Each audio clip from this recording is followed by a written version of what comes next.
بسم اللہ الرحمن الرحیم. میرے پیارے سامعین اور میرے معزز ناظرین، میں آپ کا جانا پہچانا ناصر ادیب، دی لیجنڈز آف ناصر ادیب شو میں. جیسا کہ میں نے آپ سے وعدہ بھی کیا اور جیسا میں نے اب تک ثابت بھی کیا کہ میں آپ تک وہ باتیں پہنچاؤں گا جو آپ کو کسی سے سننے میں بہت کم ملی ہوں گی اور آپ نے شاید پڑھا بھی نہیں ہوگا.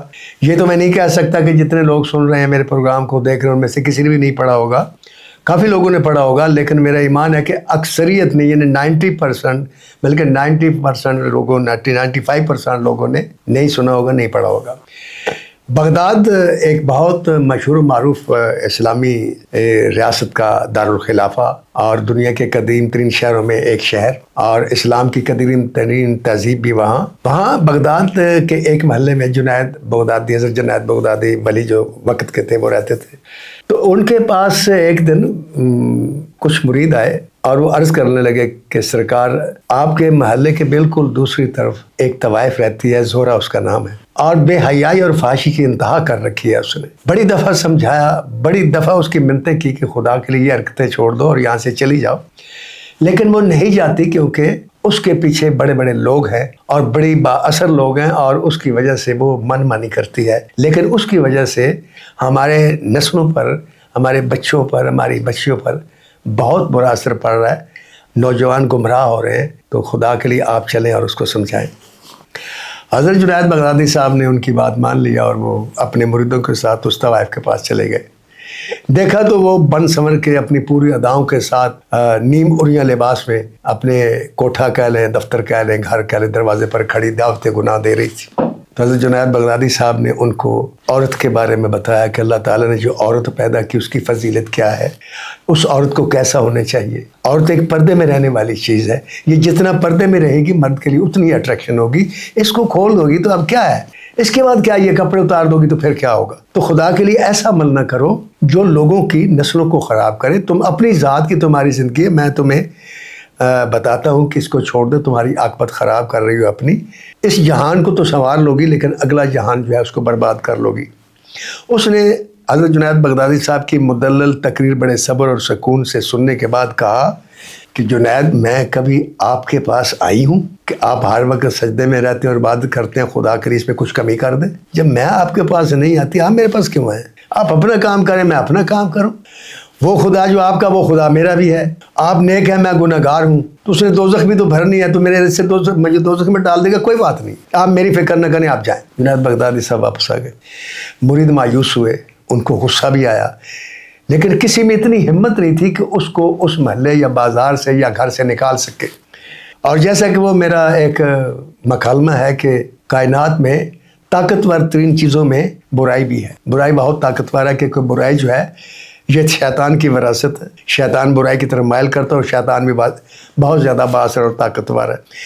لہٰذا وہ اپنی فحاشی پہ کرتی رہی حتیٰ کہ اس کی جوانی ڈھل گئی. وہ جو تماش بین آتے تھے وہ آنا بند ہو گئے، اس کی انکم بھی بند ہو گئی.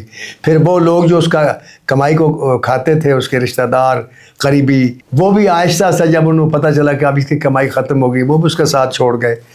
حتیٰ کہ ایک اس کی ملازمہ رہ گئی اور وہ رہ گئی، اور وہ بیمار ہو گئی، وہ صاحب فراش ہو گئی. اس کو اللہ تعالیٰ نے ایسی بیماری لگا دی کہ اس کے جسم سے بدبو آتی تھی. تنگ آ کر وہ جو ملازمہ ہے وہ بھی چھوڑ کر چلی گئی. وہ لڑکی، وہ عورت، وہ زہرہ بائی جس کے لگائے ہوئے عطر اور خوشبوؤں سے پورا محلہ مہکتا تھا اور لوگ اس کی خوشبو دور دور سے سونگھ کر تو آیا کرتے تھے، اب اس کی وہ بدبو جو تھی وہ دور دور تک پھیل گئی. اور ایک دن پتہ چلا کہ وہ مر گئی. محلے داروں نے اس کے چوڑوں سے یا جس سے بھی اس کی لاش کو اٹھایا اور اٹھا کر باہر دفنایا بھی نہیں، کچرے کے ڈھیر پر پھینک دیے. کتے آئے اس کی لاش کو نوچ کر کھا گئے، ہڈیاں بھی کھا گئے. تو ایک دن حضرت جنید بغدادی وہاں سے گزر رہے تھے، انہوں نے دیکھا وہاں ہڈیوں میں کتے نوچ رہے تھے. تو ان کو پتہ چلا جس طریقے سے اس کی بیماری ساری تفصیل بتائی. انہوں نے استغفار پڑھا، استغفار پڑھتے پڑھتے اپنے گھر چلے گئے. رات کو سوئے تو ان کو پھر وہ یاد آ گیا وہ منظر. تو انہوں نے اللہ سے ایک دعا مانگی 2 نفل پڑھنے کے بعد کہ یا اللہ، اس نے مجھے کہا تھا کہ تیرا خدا بھی وہی، میرا خدا بھی وہی، تو نیکوکار اپنی نیکیاں کرتا جا، میں گنہگار ہوں، میں جو بھی کر رہی ہوں میں ٹھیک کر رہی ہوں. تیرے جیسے لوگوں سے جنت کو بھر دے گا، میری جیسے بدکاروں سے دوزخ کو بھر دے گا، کوئی بات نہیں. اتنی اڑیل مزاج اپنے گناہوں پر، اتنی تکبر اس کا. اور تیری رحمت کے کوئی پرواہ نہیں اس کو، اور نہ تیرے عذاب سے اسے خوف آیا، تو میرے مالک مجھے صرف آج خواب میں اس کا انجام دکھا دے۔ یہ سوچ کے حضرت جنید بغدادی سو گئے۔ رات کو خواب آیا، خواب میں دیکھتے جنت کی سیر ہو رہی ہے، فرشتے سیر کروا رہے ہیں، تو دور سے ایک محل نظر آیا، انتہائی چکا چوند ہیروں سے بنا اور سب سے بلند۔ تو انہوں نے فرشتوں سے پوچھا یہ محل جو ہے یہ کس پیغمبر کا ہے، کس ولی کا ہے؟ تو انہوں نے کہا جی یہ نہ کسی ولی کا ہے نہ کسی پیغمبر کا ہے، یہ ایک طوائف تھی بغداد کی، زہرہ بائی، یہ اس کا محل ہے۔ ایک دم جھنلا کے اٹھے، کچھ سمجھ نہیں، کہتے میرے مالک یہ میں نے کیا دیکھا، میں نے زندگی میں جھوٹ نہیں بولا، میں نے جو خواب دیکھا میں نے سچ دیکھا، میں نے یہ خواب دیکھا تو یہ بھی سچ ہے، میرے مالک مجھے بتا یہ کیا ہے، یہ کیا ہے کیا ہے کیا ہے؟ کہتے سو گئے۔ تو پھر خواب میں دیکھتے کہ اسی محل کے سامنے کھڑے ہیں، اور وہ زہرہ بائی جو ہے وہ انتہائی شاندار لباس میں گاؤں تکیے پر ٹیک لگا کر بیٹھی ہوئی، ارد گرد خادم ہے۔ تو اللہ سے سوال کیا میرے مالک یہ میں کیا دیکھ رہا ہوں؟ تو غیب سے آواز آئی کہ جنید اس کا انجام تو وہی تھا جو تم نے سوچا تھا، جو ایسے گنہگاروں کا ہوا کرتا ہے۔ کہتا ہے میں نے اس کو بیماری لگائی، بدبو آ گئی، لوگ اس سے دور ہو گئے، تیمارداری کرنے والے چلے گئے، حتیٰ کہ میں نے اس کی آنکھیں چھین لی، اندھی ہو گئی، اور آخر میں آخری لمحے جو تھے اس میں نے اس کا پیشاب بند کر۔ اب یہ در سے چیختی چلاتی اس گھر میں چکر لگا رہی تھی پیشاب کرنے کے لیے، پیشاب نہیں آ رہا تھا، اور جب آنے لگا تو اس نے تڑپتے رو کر ایک دعا مانگی کہ میرے مالک تو نے میرے سے آنکھیں چھین لی، میں نے زندگی میں کوئی نیکی نہیں کی، میں مر رہی ہوں، مجھے نہیں پتا کعبہ کس طرف ہے، تجھے تیری رحمت کا واسطہ میرا پیشاب نکلے تو میرا منہ کعبے کی طرف نہ ہو۔ کہتا ہے اس کے بعد اس کی جان قبض ہو گئی۔ ہمیں اس کی یہ ادا، اس کی بے قراری ہمیں اتنی پسند آئی، ہم نے اسے محل دے دیا۔ جنید اٹھے اور سوچتے سوچتے بے ہوش ہو کر گر پڑے۔ ہوش آیا تو کہتے ہیں مالک آج پتہ چلا ان اللہ علی کل شیء قدیر کا مطلب کیا ہے۔ تفسیریں پڑھتے رہے، سب کچھ پڑھتے رہے، واقعی تو جو چاہے کر سکتا ہے، تجھے پوچھنے والا کون ہے؟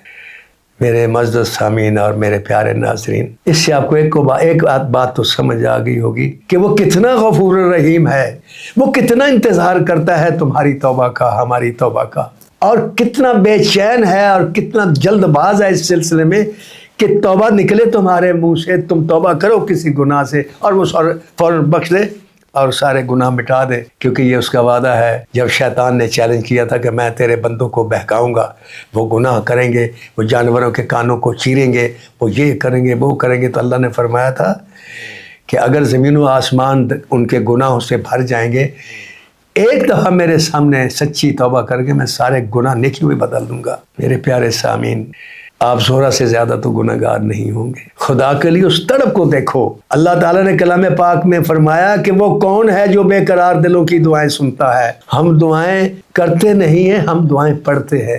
ہماری زبان سے تو کچھ اور نکل رہا ہوتا ہے لیکن ہمارے دماغ میں کچھ اور ہوتا ہے۔ تو جیسے میں نے ایک فلم لکھا تھا کہ اگر نماز پڑھنی ہو کہ نماز کیسے پڑھی جاتی ہے، تو اس آدمی کی نماز دیکھو جس نے صبح 4 بجے پھانسی پر لگ جانا ہوتا ہے اور 2 بجے وضو جب اسے کرایا جاتا ہے تو وہ 2 نفل پڑھتا ہے، پھر دیکھو وہ کس طرح روتا ہے، کیا بے قراری ہوتی ہے، کیا بے چینی ہوتی ہے۔ اور اسی بے قراری کو، یہی بے قراری اللہ کو پسند ہے، کیونکہ یہ دل سے ہوتی ہے۔ تو توبہ سچے دل سے ہوتی ہے۔ یہ توبہ کانوں کو ہاتھ لگا کر توبہ کرنا اور کام وہی کرتے رہنا، یہ توبہ نہیں ہے۔ Thank you very much.